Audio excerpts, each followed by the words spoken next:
Y en medio de esta situación, que es una situación, desde luego, muy lamentable y muy mala, ¿ustedes encuentran algún tipo de ayuda en los servicios públicos de empleo o tampoco funcionan? Vamos a ver, los servicios públicos de empleo, yo mismo he estado esta mañana. Las personas para poder acceder, solamente para que le atiendan, ya no hablo de que le resuelvan su problema. Y yo he presenciado, porque estoy acostumbrado a verlo, cómo la gente a las 5 de la mañana y a las 6 de la mañana está guardando cola en las oficinas del INEM para por lo menos tener la suerte de que le puedan atender. Porque a partir de las 7:30, 8, ya no consigues números, ya ni siquiera te atienden. O sea, se dan una serie de números, la oficina cierra a las 2 y hasta las 2 se atiende. Además lo pone claramente en carteles grandes que no porque la gente tenga número tiene garantizado que se le vaya a atender en ese día. Y yo mismo he estado en la oficina de Torrejón de Ardoz esta mañana y aquello era, vamos... Además, si a lo mejor había 10, 12 mesas para atender al público, pues a lo mejor 5 o 6 cerradas. Y dice, pero bueno, ¿esto qué es? ¿Que están desayunando y tal? No, no, espérate, que cuando llegue la hora del desayuno, esto es una estampida. De momento, no, las tienen cerradas. Y la gente agolpada en las calles pensando, pues no sé qué hacemos aquí. Pero como somos desempleados, se supone que nuestro tiempo no tiene valor, no tenemos otra cosa que hacer. Con lo cual, si no, venga usted mañana. Muy español, sí. A todo eso, usted es secretario de la Asociación Nacional de Desempleados. ¿Qué hace la Asociación Nacional de ADESOR? ¿Qué hace para enfrentarse con estas situaciones? Bueno, nosotros tenemos que poner en situación primero cuál es nuestra realidad como asociación. Nosotros es una asociación que estamos dirigiendo desempleados, que no tenemos absolutamente ninguna ayuda de nadie, no tenemos financiación de nadie. Muchas veces de las administraciones incluso casi que preferimos no tenerla, para por lo menos garantizar nuestra imparcialidad, es decir, no vendernos a los intereses de unos y de otros. Pero la cuestión es que nosotros estamos en una situación tan precaria, en eso sí que coincidimos con lo que es la realidad del colectivo, o sea, no tenemos recursos ninguno. Y a mí, pues desgraciadamente, se me saltaban las lágrimas cuando se hizo o se aprobó la última reforma laboral, que creo que consistía de 52 folios, y yo estaba trabajando en mi ordenador y no tenía recursos ni siquiera para imprimirla. Y decía, pues chico, pues tienes que trabajar aquí en la pantalla. No la puedes imprimir, no puedes subrayar, pues te apañas con lo que tengas. Nosotros trasladamos esa situación de los desempleados de economía de guerrilla que desarrollamos a nuestra propia asociación. Trabajamos pues con nuestros pobrísimos recursos. Y con esos recursos tan bajos incluso hemos sido capaces, no sé por cuánto tiempo podremos mantenerlo, de desarrollar una línea 900 gratuita de atención al desempleado. Línea que se ha visto desbordada desde el primer día. O sea, en los primeros estábamos recibiendo un nivel medio de 50 llamadas diarias. O sea, en 10 días recibimos 500 llamadas. Y seguimos, y cada vez que hay una intervención en cualquiera de los medios, las llamadas se disparan y nos llaman incluso fuera de los horarios que tenemos establecidos, fines de semana, a las 12 de la noche, a cualquier hora, porque la gente pues, primero necesita que alguien le escuche cuál es su situación, por lo menos que se sienta persona, es decir, bueno, es que estamos en una situación, estamos en un país, estamos en el primer mundo y es que a nosotros aquí no nos atiende nadie, no nos escucha nadie. Y lo primero que sientes cuando vas a las oficinas del INEM o cuando vas a los sindicatos, pues es que es el mayor de los desprecios. O sea, poco más o menos que además está arraigado en la sociedad, que es que, bueno, pues cuando está parado, pues por algo será. Es decir, no, muy bueno no será, porque los buenos están trabajando. Y eso es algo que a nosotros nos cuesta mucho concienciar a la gente de que en nuestro colectivo tenemos ingenieros, periodistas, tenemos de todos los sectores de la sociedad. Tenemos albañiles y tenemos jóvenes que quieren acceder a su primer empleo, pero tenemos personas con másters y con mucha titulación. Pero por circunstancia su empresa cerró o despidieron o bueno, o tuvo que cerrar o fue invitado a irse de la empresa. Don Antonio, yo le voy a pasar los trastos de interrogar a mis compañeros de mesa para que le formulen alguna pregunta. Doña Cristina Losada. Hola, buenas noches, don Antonio. Yo quería preguntarle un poco por su posición respecto a lo que se llama el subsidio de desempleo, ¿no? Parto de la base de que no es ninguna dádiva del Estado, como a veces se dice por ahí, sino que bueno, el parado ha sido un trabajador que ha estado cotizando, que ha estado pagando sus impuestos y que tiene derecho a ese seguro de paro, digamos, ¿no? Ahora bien, este tipo de subsidios han sido objeto de reforma en diversos países europeos en el momento de la crisis. Por ejemplo, hablo de Alemania, ahora la va a hacer también el Reino Unido, y las reformas van en sentido de restrictivo, básicamente, dicen, para evitar el fraude y también para evitar que se rechacen de forma indefinida ofertas de trabajo, ¿no?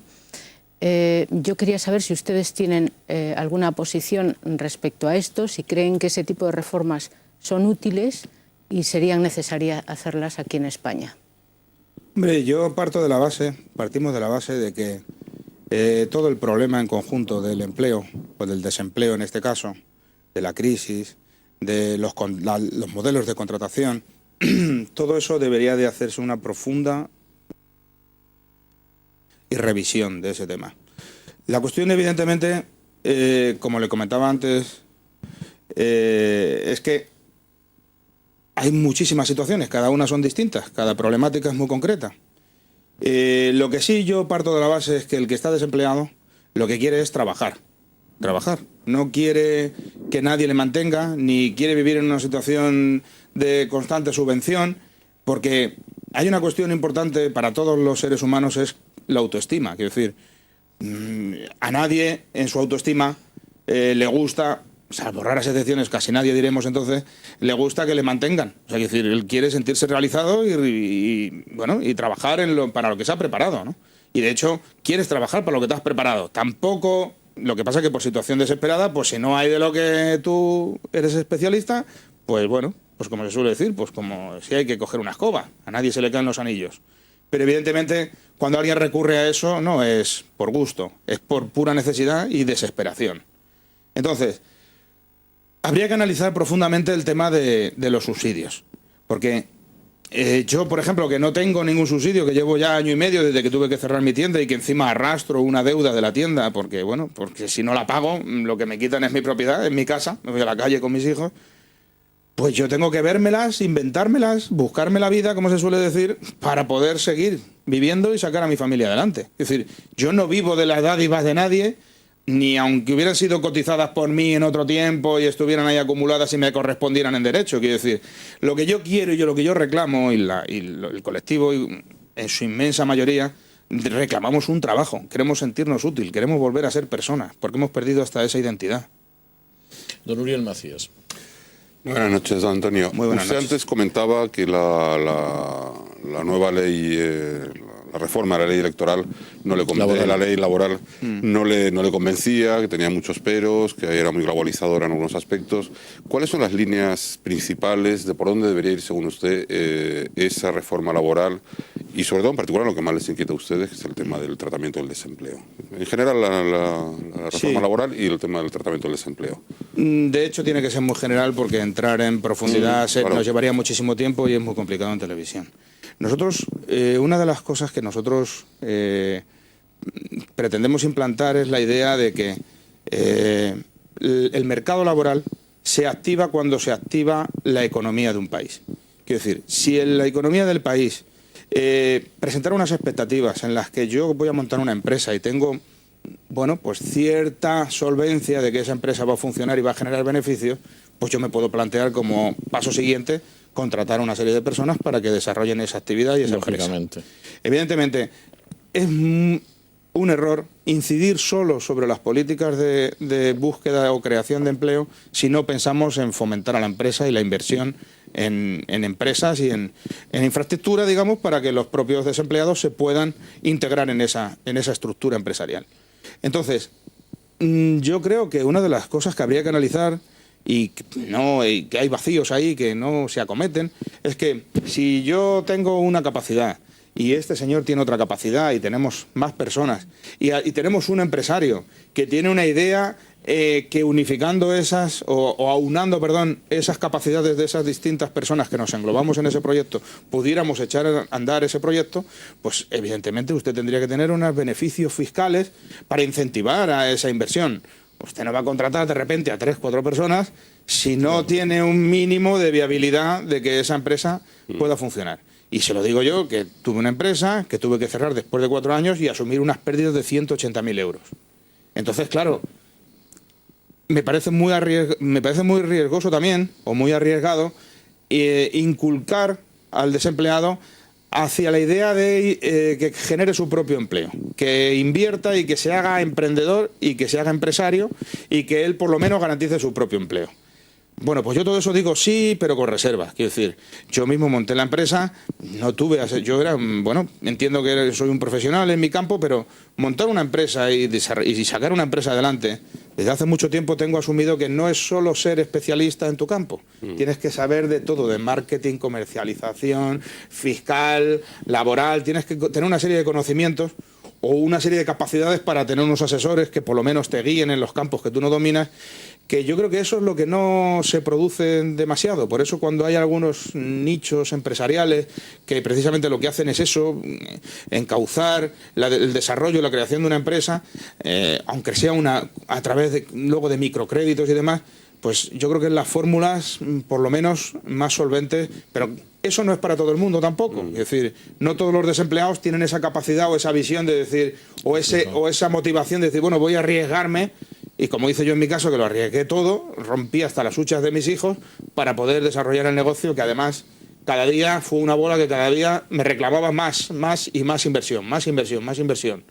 Entonces, hay muchísimas cosas que se pueden hacer. Lo primero que tiene que hacer, y lo que pasa que es como pedirle peras al olmo, quiero decir, lo primero que tendría que ser la administración es creativa, abrirse a todos los proyectos, en principio escuchar todos los proyectos que se le puedan presentar.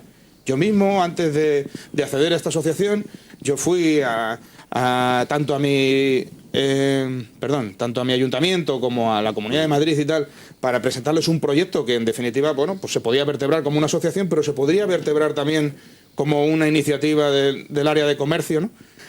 Y bueno, pues se desestimó porque dijo que no había fondos, y como no había fondos, pues que tampoco, y que además era muy complicado, que había que llevarlo a pleno y que tal. Pero bueno, pero si yo no reclamaba fondos ninguno de nada, si lo que reclamaba es pues un equipo de personas que nos pusiéramos a trabajar en un objetivo común, y es decir, si yo tengo una capacidad y usted tiene otra y podemos aunar esas capacidades generando evidentemente pues una bolsa de empleo o como usted la quiera llamar, una base de datos donde podamos enlazar esas habilidades y esas capacidades de cada uno de los integrantes, pues vamos a poner proyectos adelante, cooperativas, en fin, hay muchas opciones, pero que hay que sentarse. Por eso nosotros lo que primero reclamamos desde hace muchísimo tiempo es que nos incluyeran como un interlocutor social más. Quiero decir, que no se queden en que, bueno, pues los desempleados son los enfermos o los pacientes de esta enfermedad y no vamos a escucharle porque los que saben realmente son los médicos. Pues nosotros desgraciadamente venimos diciendo que somos como el enfermo que desgraciadamente se tiene que hacer especialista de su propia enfermedad, y desgraciadamente tengo amigos que han padecido y están padeciendo enfermedades gravísimas de cáncer y demás, y son auténticos especialistas porque son los primeros interesados en saber cómo va a ir la evolución de su propia enfermedad. Don Antonio, yo tengo que darle las gracias por el tiempo que ha pasado con nosotros esta noche. Yo creo que ha arrojado usted muchísima luz sobre muchas de estas situaciones. Yo creo que efectivamente ha arrojado mucha luz sobre muchos de los aspectos de lo que significa en estos momentos el desempleo. Y yo tengo la costumbre de que la gente como usted, que tiene la gentileza de venir a este programa, de someterse a la batería de preguntas, de contestar de la mejor manera posible, creo que en su caso lo ha hecho de una manera excelente, porque además usted estaba hablando de un problema que conoce magníficamente.